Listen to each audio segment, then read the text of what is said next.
नमस्कार दोस्तों, ocean network में आपका स्वागत है। आज 30 जुलाई को हम बात कर रहे हैं। आज 31 जुलाई को बात कर रहे हैं और कल प्रधानमंत्री नरेंद्र मोदी पुणे पहुंच रहे हैं और पुणे में उनको तिलक सम्मान दिया जाएगा। ये बहुत प्रतिष्ठित पुरस्कार है और मज़ेदार बात ये है कि कार्यक्रम की अध्यक्षता शरद पवार करेंगे। मोदी के दाएं-बाएं चीफ मिनिस्टर एकनाथ शिंदे, हो सकता है गवर्नर साहब भी, और दोनों deputy chief minister Devendra Fadnavis और अजित पवार भी आपको दिखाई देंगे। और जाहिर है जब प्रधानमंत्री का सम्मान हो रहा है तो शरद पवार भले ही उनके अपोजिट INDIA संगठन के गठबंधन के सदस्य हों, पर प्रधानमंत्री की सम्मान समारोह में तो तारीफ ही करेंगे। और ये जो तारीफ करेंगे, इसके बारे में ऐसा तो है नहीं कि जो इनका नया गठबंधन बना है बेंगलुरु में, इसके नेताओं को पता ना हो, एहसास ना हो कि क्या होने जा रहा है। इसलिए अरविंद केजरीवाल से लेकर के कांग्रेस की लीडरशिप और जो दूसरे इनके घटक दल हैं, उनकी चिंताएं बढ़ रही हैं। इनकी परेशानी इसलिए भी बढ़ रही है कि अविश्वास प्रस्ताव का भी नोटिस ये दे चुके हैं और संभवतः 7 या 8 अगस्त को उस पर सदन में चर्चा होगी। वहाँ भी प्रधानमंत्री धुलाई करेंगे और जहाँ वो जाते हैं तो थोड़ी बहुत सेवा तो इनकी करते ही हैं, किसी ना किसी रूप में। तो हम ये जानने की कोशिश करेंगे कि जिन शरद पवार को उनकी पार्टी को नरेंद्र मोदी ने मध्य प्रदेश की एक सभा में सबसे भ्रष्ट पार्टी बताया, 70,000 के घोटाले का आरोप लगाया और उसके बाद उनके भतीजे को तोड़ लिया और कई विधायकों को तोड़ लिया, एकनाथ शिंदे सरकार में शामिल करा दिया। उन्हीं प्रधानमंत्री के सम्मान समारोह में शरद पवार पहुंच रहे हैं, तो बहुत सारे लोगों को ये अजूबा लग रहा है कि ये कैसे हो रहा है। और इनके जो सहयोगी हैं शरद पवार के महाराष्ट्र में, वो सामना में लंबे-लंबे लेख छाप रहे हैं, उनको सलाहें दे रहे हैं, उनको याद दिला रहे हैं कि मोदी ने कैसी-कैसी बातें आपके बारे में कह रखी हैं, आप संभल जाओ, आप क्या कर रहे हो, बड़ा गलत मैसेज जाएगा आपके जाने से। तो हम ये शरद पवार की जो राजनीति है, जो इनकी उलटबाज़ियाँ हैं, इसको भी समझने की कोशिश करेंगे और एक्चुअल में इस समय महाराष्ट्र में ज़मीन पर क्या चल रहा है, ये जानने की भी कोशिश करेंगे।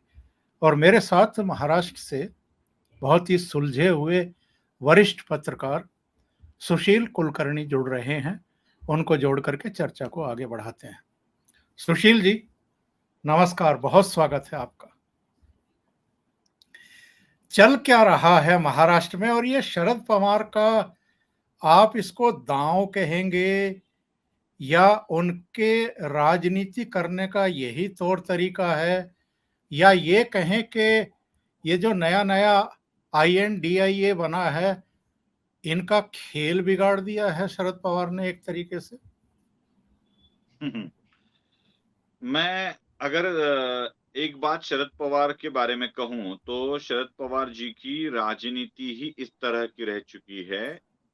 मतलब बचपन में हम खेल खेला करते हैं कंचे या गिल्ली डंडे वाला, और कोई ऐसा लड़का आ जाता है कि उसे खेलना होता है, तो बच्चों को वो एक तो मुझे खेल में ले लो बोलता है, नहीं तो तुम्हारा खेल बिगाड़ दूंगा बोलता है। शरद पवार ठीक उसी तरह की राजनीति करते हैं। हर किसी खेल में वो खुद को देखना चाहते हैं, खुद को सम्मिलित करना चाहते हैं, या तो वो खेल बिगाड़ देते हैं। जब शरद पवार जी को पता चलता है कि खेल अपने हाथ में आने वाला नहीं है, तो उस खेल को वो हमेशा बिगाड़ते हुए नजर आते हैं। ठीक इसी तरह की बात आज शरद पवार कर रहे हैं। हम जिस INDIA की बात कर रहे हैं, वो INDIA का खेल भले ही शरद पवार की अगुवाई में चल रहा हो, लेकिन इस खेल में शरद पवार के हाथों में कुछ आता नहीं दिखाई दे रहा है। मतलब महाराष्ट्र में भी अगर कोई बड़ी पार्टी कांग्रेस के बाद नजर आती है कांग्रेस को, तो वो है उद्धव ठाकरे वाली शिवसेना। आपने देखा होगा कि हाल ही में जो रिसर्च सामने आया है, जो सर्वे हुआ था, उसके रिजल्ट सामने आए हैं। उस रिजल्ट में भी यही दिखाया गया है कि शरद पवार वाली पार्टी दूसरे स्थान पर नहीं है। दूसरे स्थान पर आती दिखाई गई है उद्धव बाला साहब ठाकरे की शिवसेना। अब शरद पवार को ये नजर जब आ रहा है कि हम महाराष्ट्र में भी दूसरे स्थान पर नहीं हैं, तो इस खेल को बिगाड़ने का काम भी वही करेंगे। और स्वाभाविक तौर पर शरद पवार राज्यसभा में खुद उपस्थित रहकर दिल्ली वाले विधेयक को समर्थन करने या विरोध करने की वजह, या अपने आईएनडीआई के लोगों को समर्थन करने की वजह, वो मुंबई में, पुणे में माफ कीजिएगा, मोदी के साथ स्टेज साझा करने को ही अच्छा समझते हैं। मतलब साफ है, शरद पवार अब जो चालें चल रहे हैं वो आईएनडीआई का साथ छोड़ने वाली है। और आपने जो पहले बताया कि यही शरद पवार की फितरत है, क्या इसे क्या कहा जाए, मैं मानता हूं ये शरद पवार की राजनीतिक मजबूरी है जो ये शरद पवार से करवा के ले रही।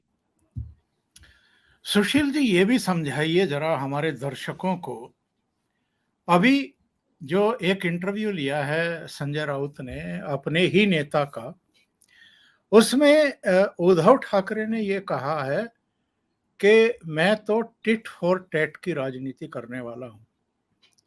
कोई मुझे रे कहेगा तो मैं अरे क्या कह करके उसको संबोधित करूंगा, और मेरा यही तरीका है। शरद पवार का अपना अलग तरीका होगा। और ये बात उन्होंने क्यों कही? उन्होंने इसलिए कही कि जिस दिन से एकनाथ शिंदे और उनके नेतृत्व में 39 दूसरे शिवसेना एमएलए ने बगावत की और 10 निर्दलीय भी उनको छोड़ करके चले गए, जिनकी वजह से उनको मुख्यमंत्री का पद छोड़ना पड़ा, पार्टी भी गंवानी पड़ी, सिंबल भी गंवाना पड़ा। उसी दिन से बाप बेटा दोनों, आदित्य ठाकरे भी और उद्धव ठाकरे भी, इन सबको गद्दार कह करके बुला रहे हैं। पर शरद पवार ने आज तक भी किसी को गद्दार नहीं कहा है, बल्कि उनके साथ जो विधायक रह गए हैं उनको ये शिकायत है कि शरद पवार उतना कड़ा रुख क्यों नहीं अपना रहे हैं जितना बागियों के खिलाफ अपनाना चाहिए। तो जरा ये समझाइए कि शरद पवार किस तरह की राजनीति करते हैं, और जो ये संजय राउत आजकल जो उनसे कभी सीखते थे और जिनको वो चाणक्य बताते थे, देश का सबसे बड़ा और कद्दावर लीडर बताते थे, आजकल उन्हीं को क्यों सलाह देने पर उतारू हैं? पहले तो इंटरव्यू उद्धव ठाकरे का दूसरा कोई ले ही नहीं सकता, बस संजय राउत ही लेते। और पत्रकार के हिसाब से शरद पवार और उद्धव ठाकरे छोड़कर संजय राउत किसी का इंटरव्यू भी नहीं लेते। मतलब वो सिर्फ दोनों को इंटरव्यू लेने के लिए ही शायद उनकी पोस्टिंग की गई है।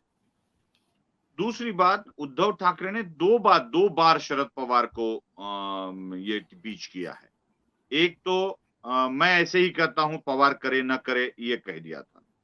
दूसरी बात उन्होंने पवार के लिए कह दी थी जब संजय राउत ने ये पूछा था कि जैसे अजीत पवार शरद पवार से मिलने चले गए थे कई बार, वैसे ही अगर आपके लोग आ जाए तो क्या करेंगे आप? तो उद्धव ठाकरे ने साफ कह दिया था कि मेरे लोगों की जो मुझसे दूर चले गए हैं उनकी हिम्मत ही नहीं है मेरे पास आने की। शरद पवार के लोगों की है शरद पवार के पास जाने की, मेरे लोगों की हिम्मत नहीं है, क्योंकि उनको पता है कि मैं क्या हूं। तो शरद पवार के मुकाबले उद्धव ठाकरे कठोर नेता है, ये उद्धव ठाकरे ने बता दिया था। एक पहली बात। दूसरी बात, संजय राउत ने खुद होके शरद पवार को एक सलाह दी है आज ही, और वो सलाह ये है कि शरद पवार मोदी के साथ कार्यक्रम में न जाए, बल्कि राज्यसभा में उपस्थित रहकर दिल्ली वाले विधेयक में साथ दे आम आदमी पार्टी का, साथ दे आईएनडीआई का। तो इसका साथ की मांग कर रहे हैं संजय राउत और सलाह भी दे रहे हैं। इस सलाह को शरद पवार ने नजरअंदाज कर दिया है। आगे वाली बात और एक खास है, नजरअंदाज कर दिया है और फाइनल कर लिया है कि वो मोदी के साथ कार्यक्रम में हिस्सा लेंगे। दूसरी बात मैं आपको बताना चाहता हूं, ये कार्यक्रम शरद पवार का नहीं है। टिळक स्मारक समिति जो पुणे में है, लोकमान्य टिळक के वंशज इसको चलाते हैं, उन्हीं के द्वारा ये पुरस्कार दिया गया है। जब विवाह, क्योंकि ये जो टिळक है ये है कांग्रेस के नेता, इनके ऊपर आक्षेप ये हुआ कि आप मोदी को कैसे पुरस्कार दे सकते हो, तो उन्होंने कह दिया कि शरद पवार ने ही मुझे सजेस्ट किया था कि मोदी जी को ये पुरस्कार दिया जाए। तो टिळक समिति द्वारा दिया जाने वाला ये पुरस्कार जो शरद पवार ने सुझाया है, उसके लिए शरद पवार उपस्थित रहने वाले हैं। मतलब साफ है कि शरद पवार अभी मोदी के साथ ही जाना चाहते हैं। अब ये क्यों है, ये भी बहुत महत्वपूर्ण बात है। जैसे मैंने पहले बताया कि महाराष्ट्र की राजनीति में अब भारतीय जनता पार्टी के यश को रोकते हुए दिखाई नहीं दे रहा है। भले ही कितनी ही बार सर्वे करके फिगर्स दिखाए जाए, मतलब ये जो सर्वे हो रहे हैं उनकी फिगर्स को भी सही माना जाए, तो भी जरा ओंकार जी आप जान लीजिए कि भारतीय जनता पार्टी को 36% तक वोट दिखाए जा रहे हैं। 36% भारतीय जनता पार्टी, 7% शिवसेना और 5% अजीत पवार। तो कितने हुए? 36, 7 और 5, ये 12 और ये 36, 48% तक जा रही है भारतीय जनता पार्टी। 33 भी पकड़ लिया तो 45% तक जा रही है भारतीय जनता पार्टी और अलायंस। तो 45% वोट किसी एक पार्टी को राज्य में सत्ता प्राप्ति के लिए बहुत होते हैं, ये सब जानते हैं। लेकिन खेल को इस तरह से तोड़ मरोड़ कर दिखाया जा रहा है कि जमानो भारतीय जनता पार्टी की करारी हार होने वाली है। लेकिन शरद पवार जैसा मंझा हुआ खिलाड़ी इस बात को अच्छी तरह से समझ लेता है। इसीलिए शरद पवार अपने ही लोगों पर कोई कार्रवाई नहीं कर रहे हैं, कोई कार्रवाई नहीं कर रहे हैं, ना उनको गद्दार कह रहे हैं। 16 अगस्त देखिए, 16 अगस्त तारीख का इंतजार कर कीजिए, जिस समय शरद पवार ने कहा है कि भारतीय जनता पार्टी के खिलाफ की जंग मैं 16 अगस्त से शुरू करने जा रहा हूं। ये जो तारीख महत्वपूर्ण है और उस दिन ये अधिक मास खत्म होकर महाराष्ट्र का श्रावण मास शुरू होने जा रहा है। तो उसी वक्त शरद पवार कुछ ऐसा डिसीजन ले सकते हैं जो भारत की राजनीति में पवार का और एक पलटना दुनिया के सामने आ जाएगा।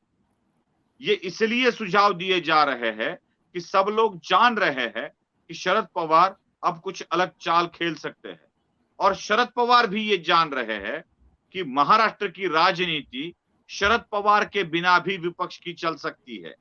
इसीलिए हो रहा है। आप ध्यान से देखिए महाराष्ट्र की राजनीति को। उद्धव ठाकरे बार बार शरद पवार के खिलाफ बात कर रहे हैं। उद्धव ठाकरे और एक बात कर रहे हैं कि वंचित बहुजन आघाड़ी को हम साथ लेंगे। प्रकाश आंबेडकर जो बड़े नेता है अनुसूचित जाति जनजातियों में जिनकी बड़ी अच्छी चलती है, और उन्हीं के कारण एक बहुत बड़ा मत वर्ग कांग्रेस और राष्ट्रवादी कांग्रेस से छूट गया था। उद्धव ठाकरे प्रकाश आंबेडकर को साथ लेने की बात कर रहे हैं, जो प्रकाश आंबेडकर की शरद पवार से बिल्कुल नहीं जमती है। उद्धव ठाकरे संभाजी ब्रिगेड को साथ लेने की बात कर रहे हैं। संभाजी ब्रिगेड, प्रकाश आंबेडकर और साथ ही साथ कांग्रेस पार्टी, ये अगर मिल जाए तो एक बड़ी ताकत महाराष्ट्र में खड़ी हो जाती है। और शरद पवार को यह पता है कि जब ये ताकत इकट्ठा हो जाएगी तो अपनी जरूरत नहीं बचेगी। जिस खेल में शरद पवार को ही दुय्यम स्थान लेके खेलना पड़ेगा, वो खेल खेलना शरद पवार कभी भी पसंद नहीं करते हैं। इसलिए उन्हीं के खेल को बिगाड़ने का काम शरद पवार महाराष्ट्र में कर सकते हैं, और शायद शरद पवार यही खेल खेलने जा रहे हैं। ओंकार जी। सुशील जी, एक बात और समझाइए, आपने बड़ा अच्छा पॉइंट उठा दिया है। ये एनसीपी और बीजेपी, यहां तक के बाला साहब की पार्टी भी, ये एक दूसरे के खिलाफ चुनाव लड़ती रही हैं और जमीन पर भी जो इनके कार्यकर्ता हैं वो एक दूसरे के खिलाफ खड़े हुए हैं। कहा यह जा रहा है कि भले ही अजित पवार बीजेपी के साथ आ गए हों, डिप्टी चीफ मिनिस्टर बन गए हों, उनके कुछ सहयोगी मंत्री बन गए हों, लेकिन जब चुनाव होंगे तो जो एनसीपी का कमिटेड वोटर है वो इनके साथ नहीं आएगा, वो शरद पवार के साथ रहना पसंद करेगा। कितना सच है ये? बड़ा विनोद है ये, सबसे बड़ी विडंबना है ये जो कुछ बात कर रहे हैं। देखिए, एनसीपी को मैं पॉलिटिकल पार्टी नहीं मानता हूं, उसे मैं अमेरिकन संघ राज्य मानता हूं। मतलब जैसे अलग अलग स्टेट अमेरिकन संघ राज्य में एकत्रित हुए और उन्होंने अपनी सुविधा के लिए एक यूनाइटेड स्टेट बना लिया जो परराष्ट्र व्यवहार, वित्तीय व्यवस्था और संरक्षण व्यवस्था को लेकर काम करता है। मतलब कोई भी घटक राज्य अमेरिकन संघ राज्य के जुड़ा हुआ तो है, लेकिन उसका उसका हिस्सा नहीं। राष्ट्रवादी कांग्रेस पार्टी के सारे नेता ऐसे ही अमेरिकन संघ राज्य से जुड़े उस घटक राज्य की तरह है। किसी एक का नाम ले लीजिए। अजीत पवार खुद एक साम्राज्य है, छगन भुजबल खुद एक साम्राज्य है, हसन मुशर्रफ अपने चुनाव क्षेत्र से चुनकर आते ही है। ये ऐसे नेता है जिनको ना चुन के आने के लिए किसी पार्टी की, किसी झंडे की या किसी नेता की आवश्यकता है। ऐसे नेताओं ने एक होकर पार्टी इसलिए बनाई है कि राज्य की सत्ता साथ में लेते वक्त एक बड़ा हिस्सा अपने हाथ आ जाए। शरद पवार जैसा नेता, शरद पवार की पार्टी का झंडा और शरद पवार की पार्टी का नाम, चुनाव चिन्ह, यह लेकर ये सब अपनी अपनी राजनीति मुंबई में चलाते हैं। उनके चुनाव क्षेत्र में राजनीति चलाने के लिए उन्हें इस चीज की कोई जरूरत नहीं है। ये वाला जो वर्ग आपके सामने है, उनको किसी भी वोट बैंक की शरद पवार की आवश्यकता नहीं है। तो ये दावा करना कि एनसीपी का अपना अपना एक वोट बैंक है, ये बिल्कुल गलत होगा।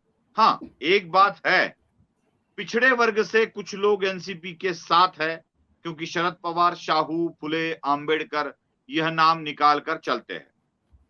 थोड़ा सा मुस्लिम समुदाय से एक वर्ग शरद पवार के साथ है क्योंकि शरद पवार धर्मनिरपेक्षता की बात करते हैं। लेकिन पिछले चुनाव में हमने देखा, जैसे ही एआईएमआईएम का प्रवेश हुआ, वैसे ही मुस्लिम मतदाता कांग्रेस और एनसीपी से छूटकर बाहर निकल गए। जिनकी 4 सीटें चुनकर आती है ओंकार जी लोकसभा में, क्या उनका एक वोट बैंक होता है? 40-45 विधायक चुनकर आते हैं, वो अपने दम पर आते हैं, क्या उनकी वोट बैंक होती है? इनकी जो एनसीपी की वोट बैंक है, ये लोगों के वोट है, उन्हीं के जो चुनाव क्षेत्र से अपने अपने चुनकर आते हैं और उन्हीं के दम पर एनसीपी चलती है। तो ये कहना बिल्कुल गलत होगा कि एनसीपी का एक कमिटेड वोटर जो इन विधायकों के साथ नहीं जाएगा। अगर कोई सर्वेक्षण करना ही है तो एकनाथ शिंदे के 40 विधायक और एनसीपी के 30 विधायक, इन 70 विधानसभा क्षेत्रों में यह सर्वेक्षण करना होगा जिससे सच सामने आ जाए। आप 288 का सर्वेक्षण करके 70 का नसीब तय करते हो, यह बिल्कुल गलत होगा ओंकार। और ये जो कहा जा रहा है सर्वे के आधार पर के एकनाथ शिंदे भी जमीन पर दिखाई नहीं दे रहे हैं, जमीन पर अभी भी उद्धव ठाकरे ही दिखाई दे रहे हैं। बिल्कुल सही है। ये बात थोड़ी सी मैं जरा ठीक ढंग से समझाता हूं, मतलब कुछ आंकड़ों के साथ, इसीलिए मैं अपने मोबाइल में जी। देख रहा हूं कि कुछ बातें ऐसी है कि जो आंकड़ों के साथ या कुछ नए विषय के साथ आपको बतानी। जी। मुंबई जैसा शहर जहां पे उद्धव ठाकरे का एक बड़ा प्रभाव हमें दिखता है और कहा जाता है कि एकनाथ शिंदे कहा जा रहा है कि एकनाथ शिंदे इतने जमीन पर नहीं दिखाई दे रहे। सबसे पहली बात उद्धव ठाकरे भी जिस पर गौर करते हैं, जो बड़े हुए हैं वो निकल गए हैं और जिन्होंने बड़ा किया है वो मेरे साथ है, ऐसा उद्धव ठाकरे हमेशा बोलते हैं। ओंकार जी सभी जानते हैं कि जितने नेता लोगों से जुड़े होते हैं, उतने ही लोग भी अपने नेता से जुड़े होते हैं। क्या आप ये मानते हैं कि एक-एक करके नेता एकनाथ शिंदे के साथ जुड़ रहे हैं? क्या हाल ही में जो विधानसभा की उपसभापति नीलम गोरे जो एकनाथ शिंदे के साथ चली गई, क्या वो बड़ी अच्छी नेता नहीं है? क्या नीलम गोरे अकेली चली गए हैं, उनके कार्यकर्ता साथ में नहीं गए हैं? एक विधायक अभी मनीषा कायंदे नाम की जो एकनाथ शिंदे के साथ फिर से एक बार और एक विधायक जुड़ गई है। क्या वह नेता नहीं है? क्या उनके साथ लोग नहीं होंगे? तृष्णा विश्वास राव, शिशिर शिंदे, ये और कुछ नाम हैं जो एकनाथ शिंदे से जुड़ चुके हैं। शिशिर शिंदे तो एक बड़ा नाम है शिवसेना का। क्यों उद्धव ठाकरे से हटकर बाकी छोड़ दीजिए, बाकी बाकी छोड़ दीजिए। अभी-अभी जो राहुल कनाल नाम का एक व्यक्ति जुड़ चुका है एकनाथ शिंदे के साथ, उसके बारे में क्या कहेंगे? राहुल कनाल जो आदित्य की सारी चीजें आगे पीछे वाली सारी की सारी देखता था, वह व्यक्ति एकनाथ शिंदे के साथ क्यों चला गया? एक-एक करके लोग एकनाथ शिंदे से जुड़ते जा रहे हैं। क्या एकनाथ शिंदे जमीन पर नहीं है, इसका यह प्रतीक है? बस यही बात दर्शाने के लिए, यही बात दिखाने के लिए कुछ अफवाहें फैलाई जा रही। जी, उनमें से जी, उनमें से एक अजीत पवार मुख्यमंत्री बनेंगे। तो अजीत पवार मुख्यमंत्री बनने की अफवाह इसलिए फैलाई जा रही है ताकि अजीत पवार के साथ जो एनसीपी से लोग आए हैं, उनका ढाढ़स बंधा रहे, वो टिक कर रहे। दूसरा, कांग्रेस ये अफवाह फैला रही है कि ये सरकार गिरने वाली है। ये इसलिए कि कांग्रेस में अभी जो फूट आगे होने वाली है, वो ना हो। एकनाथ शिंदे का मुख्यमंत्री पद जा रहा है, ये इसलिए अफवाह फैलाई जा रही है कि जो भी कुछ और शिवसेना उद्धव बाला साहब ठाकरे से लोग जाएंगे, ये बाहर ना हो। जमीनी हकीकत को देखा जाए तो सर्वे के अनुसार, सर्वे तो बहुत सारे उद्धव ठाकरे मुख्यमंत्री थे तब भी किए गए थे। उन सर्वे में बताया गया था कि उद्धव ठाकरे भारत के सबसे प्रभावशाली मुख्यमंत्री है। भारत के नहीं, विश्व के प्रभावशाली मुख्यमंत्री है। पूरे ब्रह्मांड के प्रभावशाली मुख्यमंत्री है। लेकिन क्या थे? उनका प्रभाव इतना था कि शरद पवार ने तक उनकी इज्जत निकाल डाली। अपने पूरे कार्यकाल में 2 ही बार मंत्रालय में गए ऐसा कह डाला, लिख डाला अपनी किताब में और शरद पवार ने ही निकाल डाली। ये सर्वे बिल्कुल अफवाहें हैं, अपनी-अपनी पार्टी को बरकरार रखने के लिए और लोग ज्यादा न फूटे और लोग ज्यादा न बाहर जाए, यही दिखाने की कोशिश हो रही है और यही कोशिश और कई बार देखने को मिलेगी ओंकार जी। सुशील जी, 2 घटनाएं। एक तो शरद पवार की पार्टी टूट गई और उनके भतीजे ही चले गए, जाकर के शपथ ग्रहण कर ली। दूसरी घटना, जब ये पटना की बैठक से लौटे, तो इन्होंने अपनी पार्टी के भीतर कह दिया कि 2024 में तो नरेंद्र मोदी ही आ रहे हैं, तीसरी बार प्रधानमंत्री बनने जा रहे हैं। क्या ये 2 घटनाएं ऐसी रही कि बेंगलुरु में जो ये इकट्ठा हुए थे सारे लोग, वहां पर पवार को उतना सम्मान और उतना भाव नहीं दिया गया जितना वो शायद कल्पना करके वहां पहुंचे थे? क्यों देंगे? क्यों देंगे? जिनकी 4 सीटें हैं उसमें से कुछ निकल गए लोकसभा में, उनको भाव क्यों देंगे?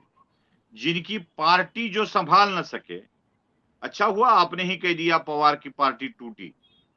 मैं तो ये भी सुनते आ रहा हूं पवार भक्तों से, जैसे मोदी भक्त कहा जाता है लोगों को, वैसे पवार के भी भक्त हैं।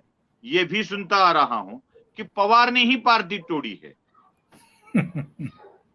ये स्वीकार कर लेना चाहिए जो पवार ने स्वीकार कर लिया है। पवार के भक्तों को भी ये स्वीकार कर लेना चाहिए कि उनकी पार्टी टूटी है। और ये भी पवार को पता चला है कि अब उतना सम्मान आईएनडीआई में नहीं मिलने वाला है जितने की वो अपेक्षा कर रहे थे। अरे खुद क्या भतीजा ही उनकी पूरी की पूरी निकालने पे तुला हुआ है। अजीत पवार का भाषण आपने सुना होगा, तो उसमें उन्होंने खुला खुला कह दिया था कि क्या हुआ, पश्चिम बंगाल में ममता बनर्जी कर सकती है, आंध्र प्रदेश में जगनमोहन कर सकता है, ओडिशा में नवीन पटनायक कर सकते हैं, तेलंगाना में चंद्रशेखर राव कर सकते हैं, वो शरद पवार क्यों नहीं कर पाए?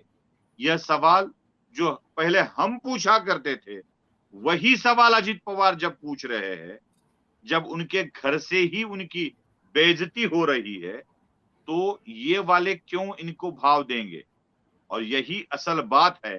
पवार को भी इस चीज का पता लग चुका है कि अब अपनी वहां पर नहीं रही है।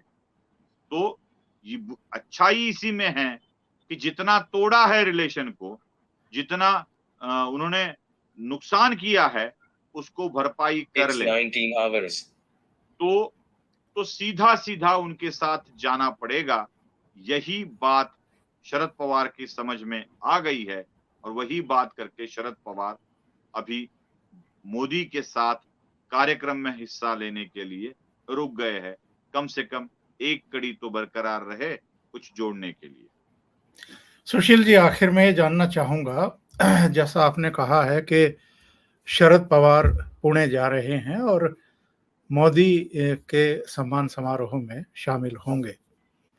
इसके बावजूद कि मोदी और शाह ने और देवेंद्र फडणवीस ने मिलकर के एक तरीके से उनको उनकी जगह दिखा दी है, उनकी पार्टी तोड़ दी, उनका भतीजा तोड़ दिया, इसके बावजूद वो प्रधानमंत्री के कार्यक्रम में जा रहे हैं। दूसरे, उनका भतीजा जो उनको दगा दे करके एक तरीके से बगावत करके निकला है, जब उनकी चाची के हाथ का ऑपरेशन होता है तो वो सिल्वर ओक पहुंच जाते हैं उनकी कुशल क्षेम पूछने के लिए।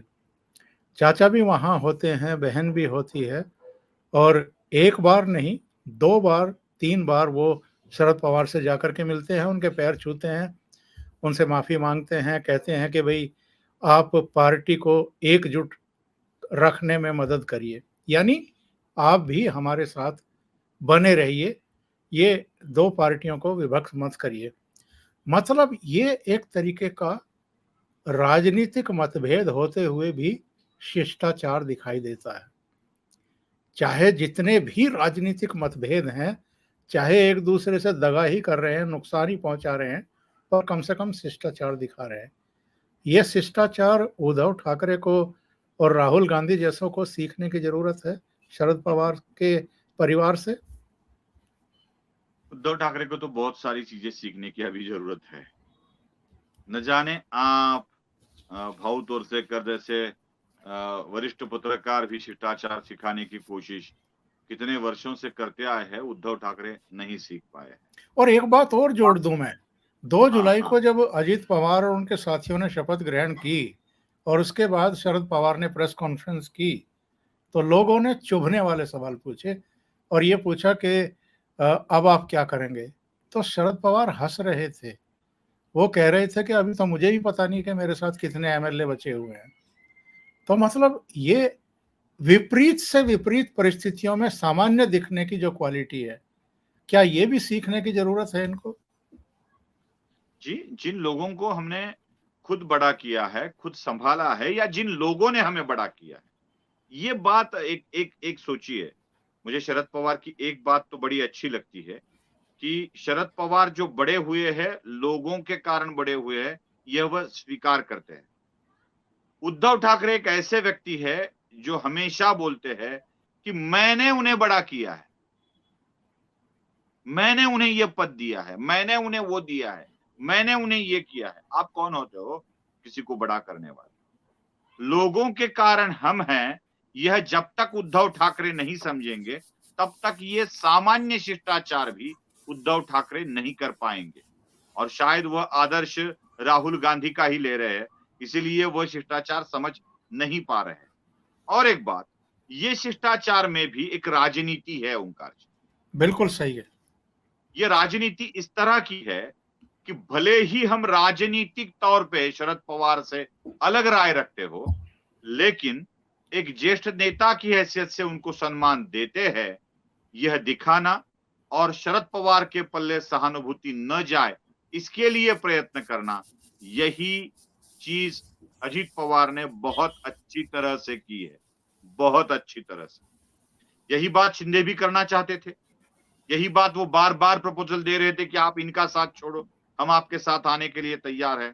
लेकिन एक अहंकार के कारण उद्धव ठाकरे जिस तरह से अपने ही लोगों को दूर रख रहे थे, दरवाजे बंद कर रहे थे, आज अजीत पवार ने भी दरवाजा खुला रखा है और शरद पवार ने भी दरवाजा खुला रखा है। देवेंद्र फडणवीस का गुस्सा मोदी पर नहीं उतारा है शरद पवार ने, अमित शाह पर नहीं उतारा है शरद पवार ने, वो उनके कार्यक्रम में शिरकत करने जा रहे हैं। उद्धव ठाकरे यही गलती करते रहे, जिनके साथ टकराना उद्धव ठाकरे या शिवसेना की शक्ति नहीं है, उनसे टकराने के लिए वो जा रहे थे। स्वाभाविक है, पहाड़ से जाके टकराओगे तो सर अपना ही फूटने वाला है, पहाड़ टस से मस नहीं होता है। और ये जान लेना भी जरूरी है उद्धव ठाकरे के लिए कि आज की घड़ी में शाह, मोदी या भारतीय जनता पार्टी एक चट्टान की तरह राजनीति में मजबूत खड़े हुए हैं। बेहतर है इस चट्टान से टकराने की का वजह एक तो चट्टान को बाईपास करके निकल जाओ या उसके साथ रहो। ये उद्धव ठाकरे ये नहीं कर पाए, इसीलिए उद्धव ठाकरे आज अपना सब कुछ खो रहे हैं ओंकार जी। और शरद पवार कुछ पाने की चक्कर में अलग अलग चीजें करते रह रहे। सुशील जी, बहुत बहुत धन्यवाद ओशियन नेटवर्क के लिए इतना समय निकालने के लिए और जो महाराष्ट्र में चल रहा है उसे हमारे दर्शकों को समझाने के लिए। Thank you so much. नमस्कार।